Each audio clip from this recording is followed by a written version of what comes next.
sou Norberto, formado em naturopatia, terapias holísticas, com formação em psicologia, teologia, filosofia, estudei também para psicologia e portanto, faço consultas portanto, às pessoas que procuram, e em termos de formação, eu tenho conhecimentos em muitas áreas e ministro formação em muitas áreas de que acabei de vos falar. E levou-me a criar este instituto de formação profissional que desde 2018 todas as formações são certificadas pela DGERT.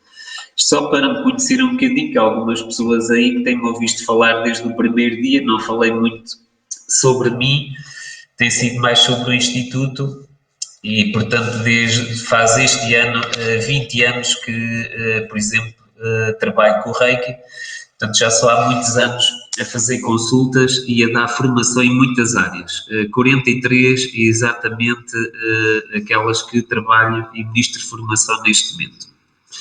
Então vou-vos aqui falar um bocadinho sobre terapias holísticas com o tema evolução do ser humano ao anjo.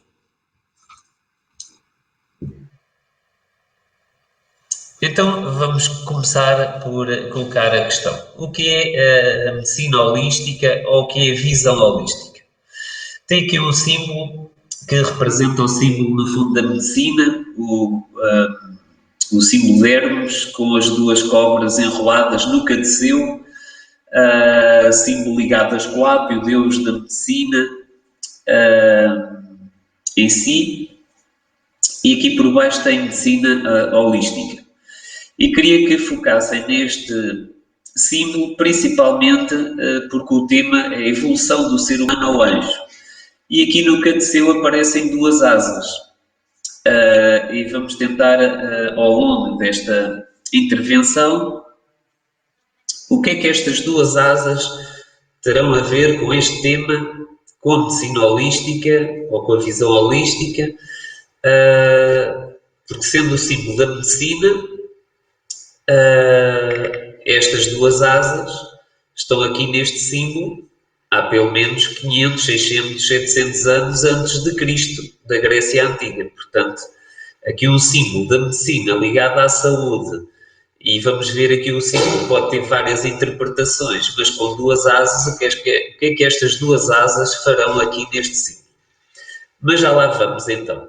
Então a visão holística do grego, a palavra holos, foi criada, portanto, com o significado que representa o todo ou inteiro. O ser humano, no conceito holístico, portanto, não deve ser catalogado de forma mecânica, como a ciência ou como hoje em dia muitas da área científica o tenta ver, mas deve ser analisado e visto como um todo, ou seja, com a sua globalidade, ou como a Liliana disse, integralmente, integrando todos os aspectos porque estão relacionados.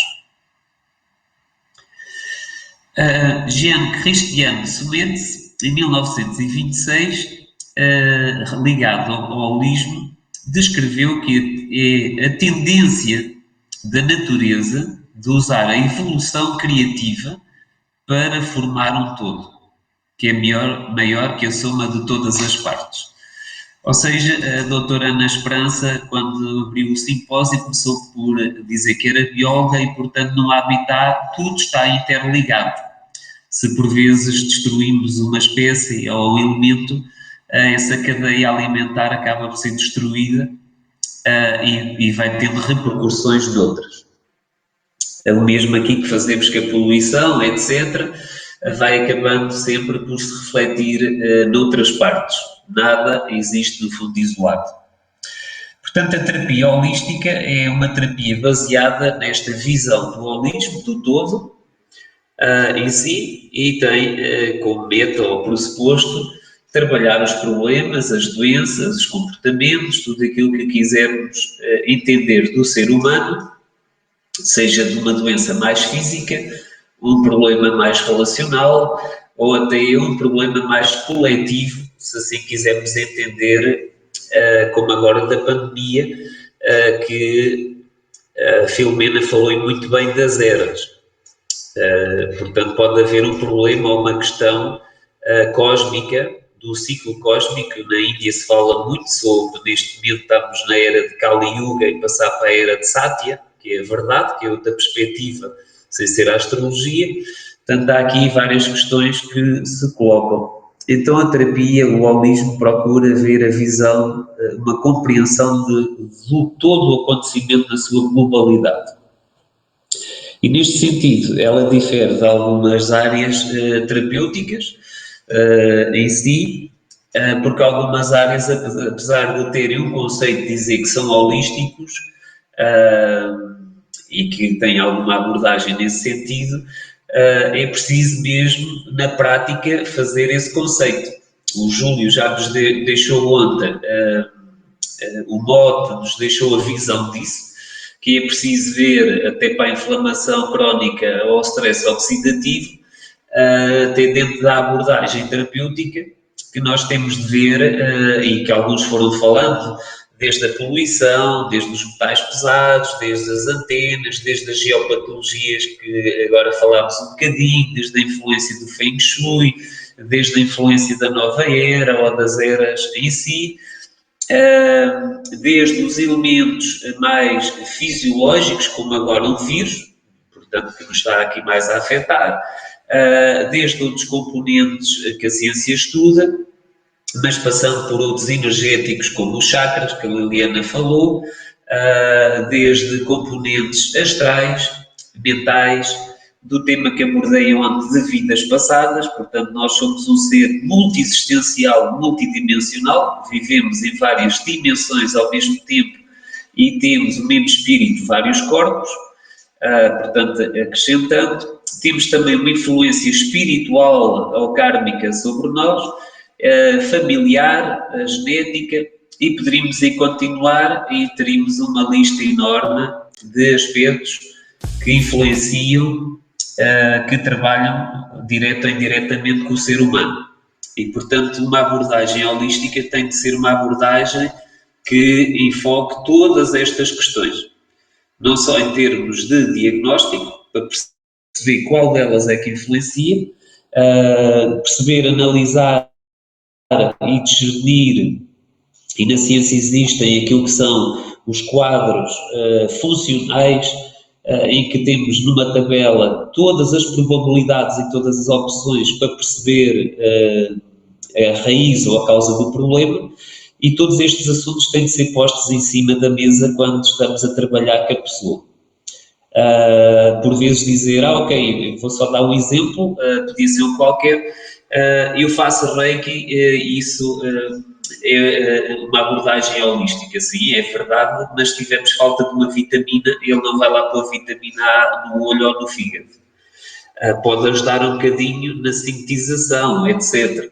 Ou se tivermos um problema espiritual, ele pode lá ajudar ao kármico, mas não vai, maioria das vezes, logo à causa. Ou seja, até pode ir, mas demora muito mais tempo se usarmos, por exemplo, a terapia regressiva, que é mais rápida, instantânea e precisa. Portanto, aqui o conceito holístico é de ver todas estas variáveis em si e todas estas abordagens quando estamos a trabalhar com o ser humano, que requer muito estudo, muito trabalho e dedicação aos pacientes. No fundo, fazemos aquilo que fazemos de coração e alma, porque sem isso não vamos conseguir ter esta abordagem tão completa e íntegra. Continuando aqui nas questões, a primeira, o que era a visão holística, baseada em todas as palestras que foram dadas, até na abordagem do monge, que é também lama, portanto, não esqueci desse pormenor, que ele também é lama, era ministro tipo das relações estrangeiras no tempo do Dalai Lama, que quando estava no Tibete, antes de estar exilados, que falou que somos um espírito e, como tal, se estamos bem de consciência, não temos medo de morrer, porque iremos para um bom sítio, se não estaremos tão bem de consciência, não iremos talvez para tão bom sítio, mas continuamos a reencarnar e evoluir. Então há uma questão que se costuma mencionar, que diz que somos um ser espiritual a ter uma experiência física neste planeta. Existem duas correntes ou duas visões hoje em dia. Existe uma mais mecanicista, em que acreditamos ser e aquilo que é palpável é o corpo, é a matéria, levando um conceito materialista, e temos outra que é uma visão espiritualista, não vou dizer espiritual, mas espiritualista, porque abrange todas as visões e todas as perspectivas em si, que consideram que nós somos um ser de luz, uma essência, um espírito em si. Então, coloca-se outra questão que é, então o que é que nós somos no todo? Não é? Porque uns acreditam que somos matéria, alguns até acreditam que morremos. E então, o que é que somos num todo? Como estava a mencionar, nós temos estas duas abordagens hoje em dia ao planeta, pende entre estes dois paradigmas. Por um lado, aqueles que não acreditam que existe mais nada e que apenas morrem e que volta ao pó, e temos outra corrente espiritualista que engloba desde o xamanismo, as religiões, a espiritualidade, a nova era, tudo aquilo que podemos considerar dentro da abordagem das terapias ou visões mais espirituais, independentemente da corrente. E então, esta visão acredita que somos espírito, luz, e então temos uma experiência aqui na Terra. A Terra o planeta é como uma escola, uma universidade em que vimos aprender, como vamos para uma escola a aprender, lição após lição, ano após ano, até alcançarmos o doutoramento. Aqui podemos dizer na Terra até alcançar a santidade ou até o tema sermos perfeitos, que é como os anjos, são seres perfeitos, equilibrados, e portanto é essa a nossa evolução e o nosso destino, ou se quiséssemos apontar para o nosso futuro longínquo ou mais próximo, depende no caminho e na aula, no ano, na disciplina que cada um vai, estar mais longe ou mais próximo dessa meta. Então, continuando, o que é que essas visões espiritualistas nos dizem? Aqui a primeira que está em cima, que tem aqui o rato assim a rodar, que é hindu, no Rig Veda e noutras abordagens vedantistas, diz-nos que nós somos constituídos por 5 corpos. Vou assim só dizer rapidamente. Pranamaya Kosha quer dizer corpo físico, todos conhecem. Pranamaya Kosha é o corpo de energia. Manomaya Kosha é o corpo mental, da nossa mente. Vijnanamaya Kosha é o corpo do conhecimento, vamos dizer mais que o intelectual, ele engloba o inconsciente e o pensamento abstrato. Na continuação desta visão espiritualista, aqui ao meio, temos aquilo, não vou repetir outra vez, mas é uma visão vedantista hindu, que acredita e ensina no Vedanta, no Yoga, que nós somos constituídos por 5 corpos. Aqui vou só dizer uma das palavras, ou um destes corpos, só para perceber a etimologia sânscrita, quando diz, por exemplo, Manu Maya Kosha, Manu quer dizer mente, Maya quer dizer ilusão, quer dizer que a nossa própria mente é uma ilusão, e Kosha quer dizer corpo, portanto quer dizer que temos um corpo mental ilusório. Isto dava um tema para tentar perceber o melhor, mas é para ir buscar aqui um bocadinho a visão hindu, que tudo isto é passageiro e temporário ou impermanente, como os budistas também falam. Passando aqui por uma visão do espiritismo, mais kardecista, por exemplo, tem aqui uma visão generalista, assim, em que define muito bem o corpo físico, temos um perispírito, quais os fenómenos mediúnicos e perispirituais se manifestam e acontecem, e depois somos constituídos por um espírito, portanto, como se fosse ali uma estrela de luz abstrata, um clarão, uma centelha de luz, que os russos fizeram um filme há uns anos atrás, procurarem na internet, 21 gramas, que até atribuiu que esta luz pesava 21 gramas. Portanto, em experiências, quando as pessoas, antes de morrer e depois de morrer, pesavam as pessoas e havia, no geral, uma diferença de 21 gramas. E fizeram um filme sobre isso, portanto, nesta tentativa de medir e perceber o espírito, chegaram a essa conclusão que, à partida, teria 21 gramas. Numa abordagem mais da nova era, mais teosófica, antroposófica do Rudolf Stein ou da Madame Blavatsky, temos aqui que nós somos constituídos por 7 corpos. Portanto, isto são visões de várias correntes.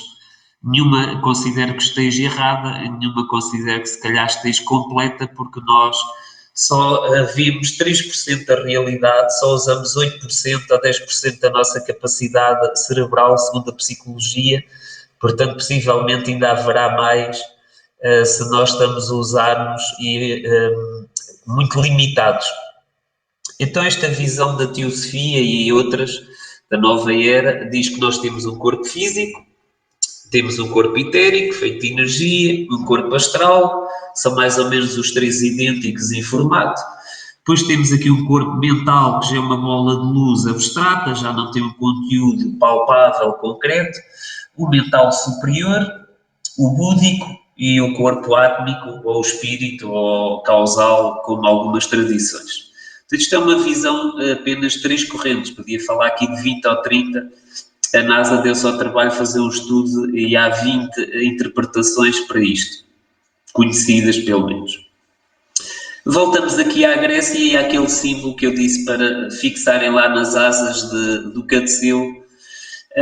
E o pai da medicina diz aqui mais abaixo, segundo a escola de Hipócrates, que era muito conhecida para a concepção vitalista do homem, e que nos diz: segundo o qual o ser humano não é composto apenas por um corpo físico, onde tudo funciona, mas por uma rede de engrenagens ou sistemas, por diversos corpos, portanto vários, entre os quais um mais subtil e visível, denominado corpo vital, portanto corpo da energia, que a homeopatia e outros, e a medicina holística também fala dele.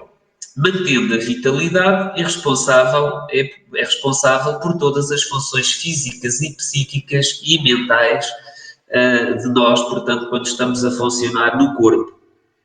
Portanto, a escola hipocrática já tinha conhecimento, falamos novamente, 400, 500, 600 anos antes de Cristo, que nós éramos constituídos por vários corpos, e aqui este era bem perceptível e estudado por esta escola. Mas eles conheciam outros.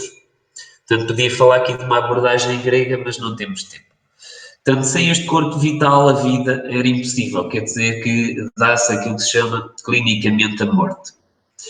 Dando aqui um salto na terapia regressiva, não vou ler, claro, o que está aqui, é só para perceberem que é uma regressão ao período interuterino, dentro da barriga da mãe, em que o terapeuta e o paciente têm aqui uma conversa no momento da fecundação, portanto, no momento em que o óvulo e o espermatozoide estavam ali em vias de entrar em comunhão um com o outro para criar a vida. Portanto, segundo a ciência, no geral, ainda diz que não existe vida nessa altura, portanto, antes do óvulo e o espermatozoide se fundirem, portanto, não há vida. Aqui tem uma conversa em que mostra esta relação entre o óvulo e o espermatozoide, e que há uma rejeição vamos dizer, entre o óvulo e o espermatozoide. Isto foi tirado de um caso de uma professora minha brasileira, que estudou muitos casos nas favelas brasileiras, em que a mulher rejeitava o marido e, portanto, não queria engravidar, e o óvulo e o espermatozoide comportavam-se com essa reação de repulsão, e foi a primeira experiência que esta alma, este espírito, ao adquirir este corpo, experimentou, que era ele estar a ser rejeitado, portanto havia uma barreira que não queriam que ele viesse. Passando aqui ao próximo slide, do vosso lado esquerdo, tem aquilo então que é aquilo que queria focar-se um bocadinho, que é, em terapia regressiva, de antes do óvulo ou do espermatozoide entrar em comunhão um com o outro, quando fazemos determinadas perguntas a qualquer pessoa, e qualquer raça ou qualquer língua, a resposta comum, no geral, de todos esses pacientes que se submetem a este tipo de abordagem da terapia regressiva consciente e lúcida, mas através da associação direta ao inconsciente, todos definem isto. E perguntando ao paciente, à pessoa, quem é você ou quem és tu? Isto é tirado ainda lá da doutora Renata, e as pessoas respondem, sou uma bola de luz. Perguntamos nós terapeutas, define-nos essa bola de luz. E a resposta em 96% é paz, amor.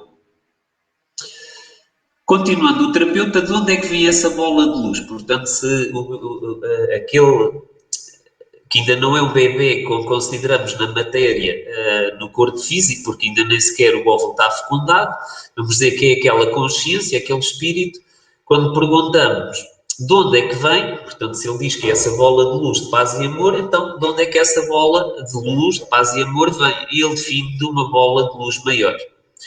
E quando perguntamos para definir essa bola de luz maior, ele diz paz, amor, imensidão.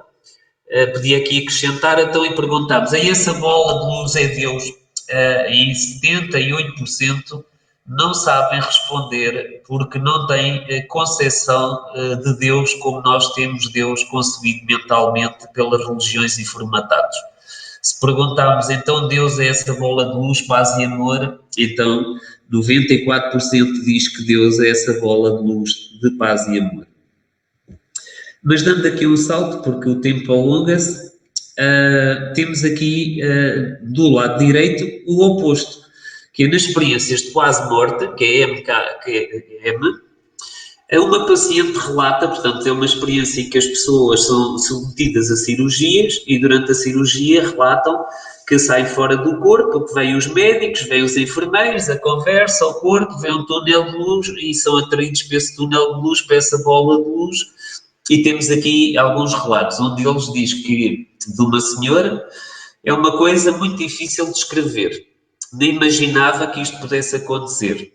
Tive uma morte momentânea e me senti muito leve, com menos dor. Senti muita paz. Também me vi levantando do meu corpo e, portanto, ser atraída por este túnel de luz. Então aqui a relação é que quando nós vimos de uma bola de luz e somos uma bola de luz ou de um túnel de luz, parece que quando morremos e perdemos o corpo, ou o termo certo é dessomar, quando dessomamos e perdemos um dos veículos, um dos corpos, nós vamos com os outros corpos também para um túnel e para uma bola de luz. Deduzo que seja a mesma bola de onde vimos para onde vamos, portanto acho que é fácil concluir a isso. Aqui, só para situar um bocadinho, um cientista americano, que aqui esqueci por o nome dele, criou este quadro para estudo das experiências pós-morte em si e cirurgia, referindo-se ao ponto 3 e 4 que está a verde, que é todos têm em si uma visão de um túnel, em si, de uma viagem como se fosse um túnel do tempo, e sentem-se puxados ou atraídos por essa luz. Dentro da própria luz, ou em si, ao fundo do túnel há sempre essa luz, muito brilhante, mais brilhante podemos dizer que a luz do sol, no entanto não nos ofusca. Pois aqui há outras coisas, como ver anjos, Jesus, familiares do outro lado, que não é aqui o tema que me vou debruçar hoje, mas para salientar estes dois aspectos aqui do túnel em si. Então, voltando aqui ao ser humano, então somos constituídos por isto tudo. Então, assim, um resumo rápido. O corpo físico é fácil. Quem quiser percebê-lo vai estudar medicina, estuda 11 sistemas anatómicos. Estão aqui em filinha, já vão, em termos de microscópios à célula, ver a célula, podemos ver o átomo, as subpartículas do átomo. Portanto, quem quiser perceber a matéria física e tudo o que é físico, tem aí as áreas todas nas universidades e tem assim um catálogo até tudo o que somos no corpo. Portanto, temos de dar de comer, cuidar dele e é o nosso veículo aqui por uma vida, como vimos ontem, uma vida, um ciclo reencarnatório. Passando ao corpo energético, temos várias abordagens. Temos aqui, por exemplo, à esquerda, os meridianos, os tsumos, da medicina chinesa ou do shiatsu. Temos aqui os nadis ou sutras da medicina ayurvédica, uma imagem com alguns pontinhos que são os chakras. Temos aqui uma fotografia que eu lembro da aura, que mostra um corpo de luz, embora estejam aqui vários, podem ser fotografados, estes corpos que falamos. E temos aqui os chakras dentro do corpo, havendo também chakras fora do corpo, são os chakras transpessoais. Portanto, isto é tudo dentro do corpo energético. Portanto, há várias visões, perspectivas e um mundo para conhecer. Passando ao terceiro, que é o corpo astral. Então, o que é o corpo astral? Vimos ali ao princípio que havia 3 pessoas iguais, o corpo físico, corpo energético é uma cópia de energia do corpo físico e o corpo astral é uma cópia emocional, energética do corpo físico. Vemos aqui, imaginando uma pessoa a sair do corpo, acontece todos os dias quando vamos dormir, senão vai dar um problema que chama-se insónias. Portanto, quando não entramos em descoincidência consciencial do nosso veículo físico, uma coisa comum é acontecer insónias. Portanto, isto acontece sempre em 2 ou 3 partes. Portanto, todos nós já sentimos, estamos deitados, de repente o corpo dá assim um salavanco ou 2. O primeiro salavanco desencaixa uma parte do corpo, o segundo salavanco desencaixa o segundo, praticamente, como está aqui na imagem da vossa direita, e o terceiro, que já não sentimos o salavanco, estamos assim projetados fora do corpo. Claro que não nos lembramos a maioria de nós destes aspectos, mas é este corpo que depois continua e é aquele que quando diz que ok, partimos para o outro lado, o que é que somos? Continuamos a ser, até à próxima vida, aquilo que somos. Se morremos como criança, vamos ter o corpo de uma criança, quer dizer, uma aparência astral, energética de uma criança, e se for uma mulher, seria de uma mulher, se formos um velhinho ou uma velhinha, será uma velhinha ou um velhinho. Portanto, vamos manter no corpo astral a mesma configuração que tínhamos nesta matéria. Por isso, às vezes, é fácil dizer, olha, vi ali uma sombra ou vi ali algo que parecia o avô. Claro, portanto, aquilo que vimos é uma cópia, um holograma daquilo que fomos quando estávamos no corpo físico. Mas, continuando, aqui os outros corpos, como são abstratos, o mental inferior está ligado ainda ao nosso ego, é uma bola de luz, não tem forma, não tem sexo, não tem raça, não tem cor, ou pode ter cor dependendo da vibração, desculpem, pode ter cor dependendo da vibração dessa consciência, se é mais elevado ou menos, mas ainda está muito ligado ao apego, à matéria, ao ego, ao eu inferior, se assim quisermos entender. Depois temos um corpo mental superior, que já está ligado mais a ideias abstratas, a tudo o que é inconsciente, em parte também, a ideias e valores elevados. Geralmente tem assim mais esta forma de uma flor. Temos o corpo lúdico em si, que é o reservatório dos registros acásticos, do inconsciente, de todas as memórias que temos em todas as vidas. Vamos dizer que é o disco rígido daquilo que somos, ou todas as experiências que passamos e que somos no aqui e agora. Somos o resultado dessa soma completa. E, por fim, temos aqui isto mais de uma forma de estrela, que é a Atman, espírito causal, etc., que vamos dizer que é a nossa essência, aquilo que somos na nossa verdadeira origem. Então, passando a essa visão dos vários corpos, coloca-se aqui a questão, então, a evolução. A evolução do ser humano dá-se em 2 aspectos. Ou num aspecto, mas em 2 lados em si. Temos uma evolução no lado da matéria, que é experimentar toda a forma da matéria.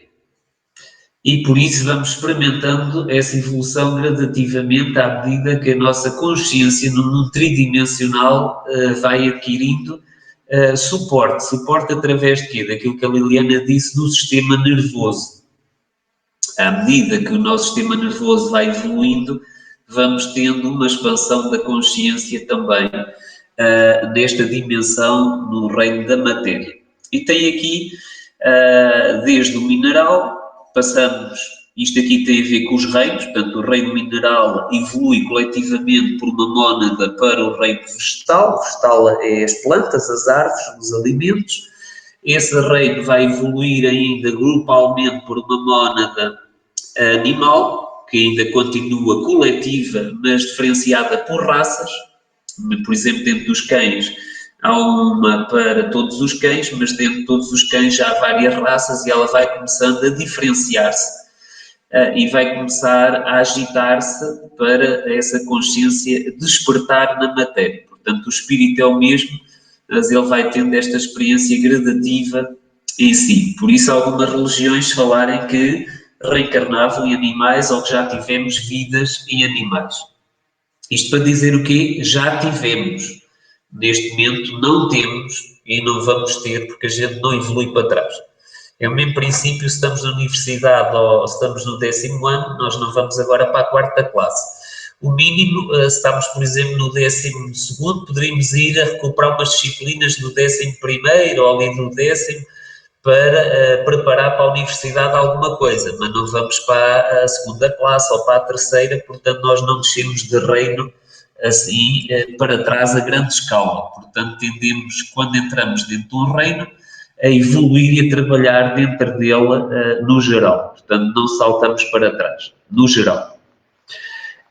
Portanto, do animal saltamos para o reino humano, que é o que estamos aqui e agora, que nos caracterizamos, que é onde despertamos a nossa consciência, mas que somos um ser espiritual num corpo ainda e numa matéria evoluir, e esta descoincidência leva com que a gente não se lembre de quem somos, não se lembre do porquê de toda esta obra da criação, porque eu disse ali o termo holístico, é um termo co-criativo, ou se quisermos criativo. Eles dizem que é criativo, eu considero que é co-criativo porque estamos sempre a co-criar e evoluir dentro do processo universal da criação e da expansão do universo.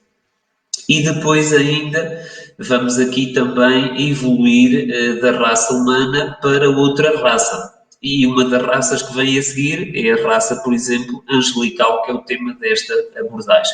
Mas existem outras raças, como o Lama falou ontem, que havia outros planetas habitados. Portanto, há outras raças sem ser a raça humana, mas sem ser a raça humana na matéria, a raça humana e algumas dessas raças que possam existir em planetas, temos de as catalogar como raças materiais e depois, como na Atlântida ou na Lemúria em si, como raças semi-materiais ou semi-etéricas e depois raças sem forma em si na matéria, mas sempre raças ou reinos etéricos, mas continua a evoluir. Isto para nos levar aqui ao anjo, que é a mais comum, porque nós humanos evoluímos para uma certa perfeição, uma certa, como os santos, não é? Temos o exemplo dos santos, e portanto esse grau de perfeição, como o Padre Pio, por exemplo, nos leva a uma perfeição angelical. Então, aqui relacionando um chakra com isso, o chakra do terceiro olho, para quem conhece este chakra, é um chakra que tem duas pétalas. É isto na Índia, porque os chakras em terminologia hindu são designados como flores. Mas na Grécia Antiga eram duas asas. Portanto, quando eu vos disse, foquem lá no que aconteceu nas duas asas, e se forem assim, quiserem muito rápido, eu vou lá atrás. Tem aqui a glândula pineal, esta bolinha aqui do cadeceu é a glândula pineal, de aceder à nossa dimensão espiritual e multidimensional e psicodiúnica, e é rodeada por duas asas. Portanto, aqui os hindus viam como duas pétalas, já os gregos viam isto como duas asas. Era um capacete com duas asas, até dos deuses do Olimpo. Portanto, parece que quando nós transcendemos a dualidade em que estamos inseridos e atingimos um estado de plenitude sem oscilações da mente e do ser, integramos na unidade, nós ficamos no estado desta unidade de perfeição que é mais angelical. Portanto, aqui o chakra do terceiro olho representa na Grécia Antiga as asas em si. Aqui só tentando relacionar novamente um bocadinho, já estou aqui a alongar, mas temos aqui o Cadeceu, que as duas cobras, que é a Ida, Píngala, sistema nervoso simpático ou parasimpático. O Cadeceu, o tronco central, representa o nosso sistema nervoso e a Kundalini, a evolução da nossa consciência da matéria, portanto de baixo para cima, em termos de consciência, e atingindo essa espiritualidade, esse equilíbrio, ficamos aqui com a cor dourada que representa esta sabedoria, este conhecimento, e com as asas que representam aqui esta leveza ou esta mudança de equilíbrio, esta transformação que nos permitem transformar de um reino para o outro. Por baixo tem aqui, neste exemplo, a flor de lis, como um símbolo do espírito, da nobre orientação. Tem uma cor safira, que é a cor dos pedagogos, daqueles que ensinam, que passam conhecimento para os outros. Em si, está ligada também à cor de lilás, que representa essa sabedoria, e aqui a flor de lis, que aqui perto de Fátima, onde temos aqui, perto de Fátima, estamos perto de Leiria, não é? Mas aqui em Fátima, em que temos aqui um centro intraterreno, portanto, energético, muito antigo, e que já os nossos antepassados, há algumas civilizações atrás, conheciam este centro energético de Lis Fátima como um centro intraterreno de sabedoria e de conhecimento espiritual ligado também à missão de Portugal. Mas como estou a alongar, vou aqui passar. Então, neste antepenúltimo PowerPoint, temos aqui, para quem já está farto de ver este símbolo, sim, novamente aqui o símbolo do Instituto que organizou este primeiro simpósio online. Desde o princípio, que todos os conhecimentos que fui adquirindo ao longo da vida,